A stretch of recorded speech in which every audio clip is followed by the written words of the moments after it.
Magulang ni Bianzi hindi nga ba sang-ayon sa ginawang pag-amin ni Edo? Bago ko ipagpatuloy ang maiksing reaction video na ito, hiling ko lang na patapusin ang panonood nito para malaman ang nilalaman nito, at kung bago ka pa lang sa munting channel na ito, paki-subscribe para lagi kang updated sa video ng mga kalingap. At pakisuportahan natin ang ama ng kalingap na Val Santos, Matubang Ate Edna Vlog at si Kalingap Rab. Isang mapagpalang araw sa inyong lahat mga kalingap, at shoutout nga pala sa patuloy na sumusuporta sa aking YouTube channel, lalong-lalo na sa mga viewers natin na walang sawang nanonood at sumusuporta. Maraming salamat. Mga kalingap, dahil sa umamin na itong si Edo sa kanyang tunay na nararamdaman kay Bianzi. Ang tanong mga kalingap, alam na ba ito ng magulang ni Bianzi?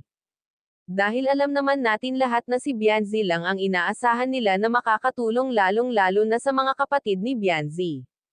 Pero hanggang sa ngayon ay hindi pa rin malinaw kay Bianzi ang lahat, dahil siya ang nakakaalam sa ugali ni Edo. Alam niyang joke lang ang lahat na sinabi ni Edo. Dahil alam niyang lagi siyang banibiro nito, kaya binabaliwala niya ang sinabi ni Edo.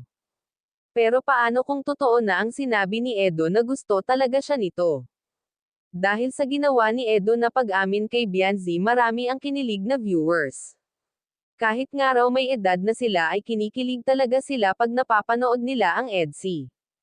Hindi lang mga viewers ang kinikilig, pati ang K-boys ay kinikilig din sa EDC pag nakikita nila itong nag-uusap. Nakakabilib lang si Bianzi dahil hindi niya tinatanggihan ang request ng mga viewers sa kanya.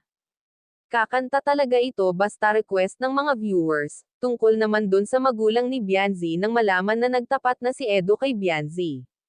Wala naman daw problema basta kung gusto din ni Bianzi. Dahil malaki ang tiwala nila kay Edo, alam nila na hindi pababayaan ni Edo si Bianzi.